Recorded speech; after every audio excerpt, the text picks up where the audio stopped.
Hey everyone, it's time to get your bowl of Honey Nut Filios because we're going to be talking about Logan.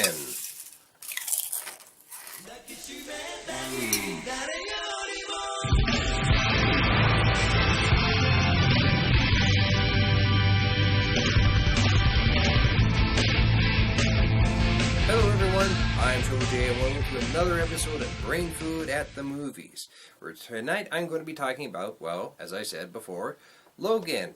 First off, though, if you have not seen the movie, even though it's been out for a little while, there will be spoilers. Now that we got that all out of the way, let's begin with our review. Logan, which has Patrick Stewart as Professor X, Hugh Jackman as Wolverine, and newcomer Daphne Keane.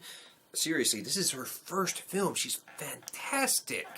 As Laura, tells the story of a much older Wolverine looking after an ailing Professor X along the border of Mexico. When they find out that, hey, guess what? Mutants have not completely disappeared. In fact, there's a whole new batch of them, and one of them in particular, Laura, needs Wolverine's help in order to get to Eden. There's a lot to unpack, to take away from this movie, such as how it's a Western set in the near future. The cycles of violence that are hard to break when it's come to grip and shape our lives. Loss, hope, redemption. But one of the things I want to talk about is just how this is truly one of the riskiest X-Men movies that I've ever seen. Now, while death has been overplayed in the comics to an almost comical degree, the fact that someone at 20th Century Fox signed off on Logan dying at the end, remember what I said about spoilers, is quite frankly astonishing. 20th Century Fox has kept an ironclad grip on the X-Men franchise since picking it up in the 90s. And regardless of what you can say about the quality of these films, and some of them have been pretty bad, X-Men Apocalypse comes to mind, it's still rather amazing that they would do this, that they would go out on such a really good high note for this character. And even in this age of reboots, hello Spider-Man times 3 times now, what the hell, it's still amazing that they did this.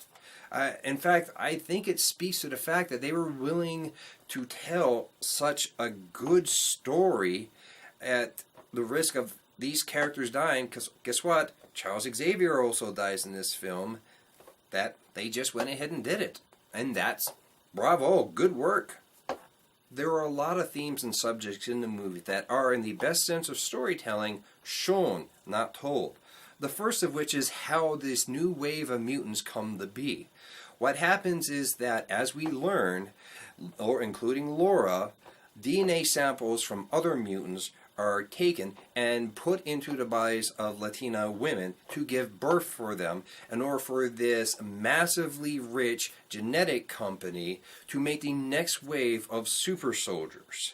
This tells us that capitalism will, in the pursuit of the almighty dollar, quite literally use the bodies of women of color, something that we have seen in the past, such as with the creation of the pill, which left roughly, if I remember the numbers correctly, upwards of 70 to 80% of women in Puerto Rico aged 20 to 35 completely sterile, unable to give birth to kids. Following up on that criticism of capitalism comes another, as Logan, Xavier, and Laura meet and have a nice quiet family dinner with an all-black family that runs and maintains a farm. They are also in competition with a large conglomerate farm unit that is run by white people and maintained by giant hulking farm machines. Like, these things are the size of Sentinels in the comic books. And we can see that this is, another message about how giant corporations are pushing out smaller mom and pop shops, and how they're taking over in various aspects of our lives. Now, all of this and more is layered throughout the movie beneath the powerful emotional performances of Patrick Stewart, Hugh Jackman, and Daphne Keane. Daphne Keane, again, as I said earlier, I was astonished to learn that this is her first film. And yet she's able to hold the screen. She has screen presence and has amazing chemistry with both Patrick Stewart and Hugh Jackman. For the first half of the movie, she says almost nothing at all. And then when she goes on her murder rage and starts slicing and dicing Reavers, it is an astonishing sight to see. And we're not talking about some amateur actors here. Both Hugh Jackman and Patrick Stewart are accomplished actors in their own right. Patrick Stewart was a classically trained Shakespearean actor, and Hugh Jackman, from what I remember, cut his teeth on Broadway singing and dancing. And you gotta be really damn good to get up on Broadway. Now, over the course of the X-Men movies, the violence has been, well, quite sanitized. There's often very little blood, even in the movies where Wolverine is in them. Not so with Logan. With that rated R, they went full out with this. I have never seen Logan in such a messed up state in all my life. And oh my god, Laura is basically his tiny adorable murder daughter with resting murder face as she slices limbs, cuts off heads, blood is flying all over the goddamn place. And yet, for all of that, Logan does not feel excessive or over the top. It is brutal. Oh, man, is it ever brutal. It is darkly violent in places, yes. But unlike, say, Deadpool, another rated R superhero movie, well, Deadpool is a romantic comedy that lovingly pokes fun at the superhero genre. Logan is a solemn western told with superheroes in their twilight days. If there's any criticism that I have of this movie, it's that, look, as soon as Logan, Xavier, and Laura took up the offer of the black farming family to have dinner with them, we knew in the bottom of our guts, we felt that sinking feeling of, oh no, please don't let anything happen to them. We knew they were going to die, and die pretty brutally. Like, I know it's more the film showing just what happens to people who come into Logan's life, but at this point, even in the continuity of the movies, it feels overplayed. And did Logan really have to be robbed by a Latino gang that he then goes into berserker rage over and slices and dices?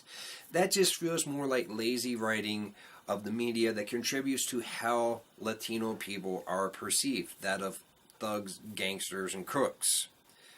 For everything else good that the movie does, these two things really did stand out to me. Overall, this film gets a hearty recommendation from me. This is a wonderful final performance by Hugh Jackman as Logan. And this is coming from someone who is quite tired of the Logan character. There's just the right amount of brevity and humor to keep the movie from getting too intense and too dark and dreary. And everyone puts in a spectacular performance. You know, that is until Deadpool 2, if Hugh Jackman actually does take Ryan Reynolds up on doing at least some kind of walk-in cameo. Like, he just walks in. Hugh Jackman even said this in a funny thing. He said, yeah, I'll walk in as a cameo, punch Ryan Reynolds, walk out. I'd pay to see that.